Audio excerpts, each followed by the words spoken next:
Hello, my beautiful collective. Today we're going to talk about how perfectionism makes you bitter and, might I add, a little ugly. And this is coming from a girl who procrastinated for so long about how she wants to express herself, speak up about what I don't like, what I need, and just procrastinate in life in general. And I'm still a work in progress. However, it's not gonna be about making things perfect anymore. It's about expressing, being myself, being bold, messy, and whatever comes in that pot. Because in that pot that makes you you, it's not gonna be a perfect or make sense. Like right now, I have the biggest urge to stop this and restart. That again is coming from my perfectionistic mindset of it needs to be perfect. I need to show up in my best self. But sometimes your best self is simply you showing up. Because a lot of the times we might even hold ourselves back from showing up. And then when we show up, we're like, we didn't show up a certain way because we have expectations for ourselves. And it doesn't go the way we think it would go. But honestly, I had so much planned in my life that didn't go the way it went in my mind. And I'm so grateful for it. Because if it went the way I planned, then I wouldn't be the person that I am today, speaking to you about how perfectionism makes you bitter. And it made me bitter for a really long time because with perfectionism comes comparison. I was comparing myself to people who were doing the things and expressing themselves the way they wanted to express themselves simply because they had that inner confidence or belief, even if they were doing it messy, to do it. And at that time I didn't.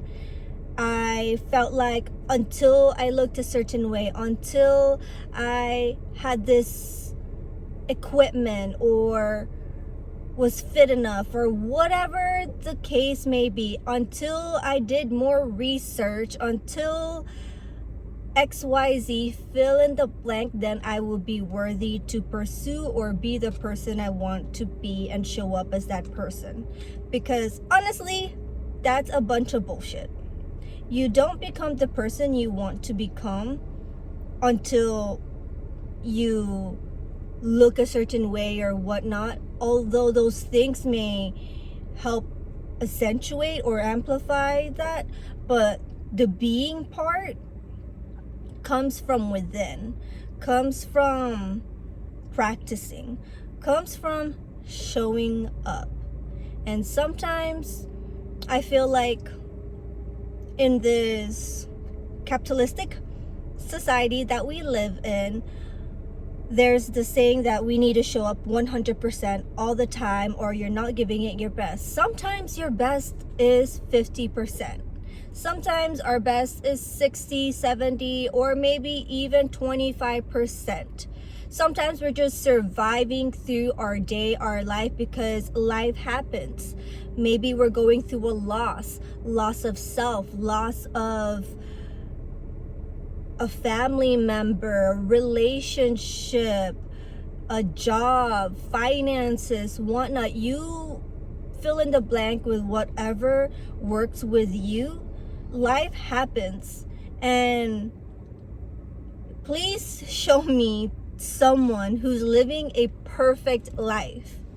Because although there may be so many different blueprints that is thrown at us and shown and said, like, this is how we are supposed to live our life, that doesn't mean that someone's life, although they may leave success clues of what could work for us, it's not gonna translate 100% because we're all different. We all have our different things about us that inspire us, that light us up, that may light someone else up. But then if we try what they're gonna do, it might freaking make us demotivated. However, when it comes to perfectionism, sometimes it also stops you from trying to even try new things or get out there and get out of your shell, because then you're gonna look like a fool because you haven't tried it before and you're gonna look like a beginner. I'm telling you, that is something that has stopped me for so long, is thinking how I need to do it, and when I do it, it needs to come off like I'm an expert right away. That's such a silly mindset. Every time I have something that like I hold myself back, I start telling myself, you're so silly. Because that's just my ego and my inner child, possibly, being scared to try something new. But come on, that's how we grow. And instead, let's adopt a growth mindset. If we hold ourselves to the failures of ourselves as a toddler who's learning how to walk, and then now we know how to walk, if we've continued to think about how we used to wear diapers and poop our diapers and needed to be changed, and oh my gosh, it's so embarrassing how I needed to learn how to walk because I didn't know how to walk, or needed to learn to feed myself, read, write, all of the things to be a functioning human being. And I'm also thinking about how there's people who have different abilities that may hinder them from reaching these milestones as quickly as some of us. And we ourselves have some like mental or different limitations depending on our privileges that might even stop us. But I have seen people and followed people who they don't have arms and legs, and they're motivational speakers. Yes, they have had support systems that has helped them through that journey. However, they made that conscious decision within themselves that I may not look like the perfect example of like the human body or whatever, or what society expects a person who is a motivational speaker to be up on stage. However, I make that standard for myself, and that's the mentality that we need to adopt.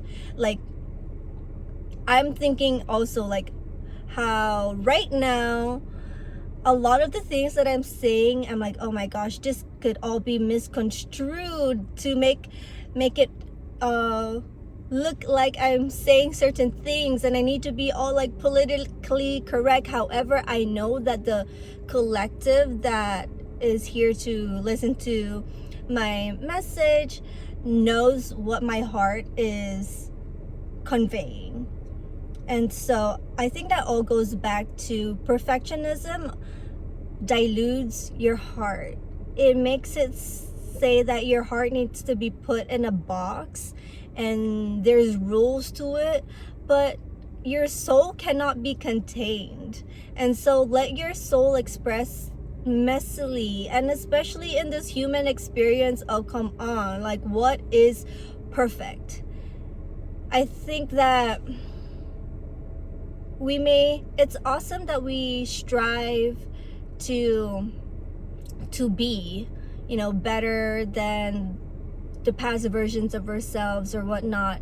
However, I think that perfectionism puts it in a way where those versions that we feel like is a little bit cringe or whatnot is something to be ashamed of, or like guilty, and we hide in the closet. But those past versions of ourselves has laid out the foundation for the version of ourselves that is becoming.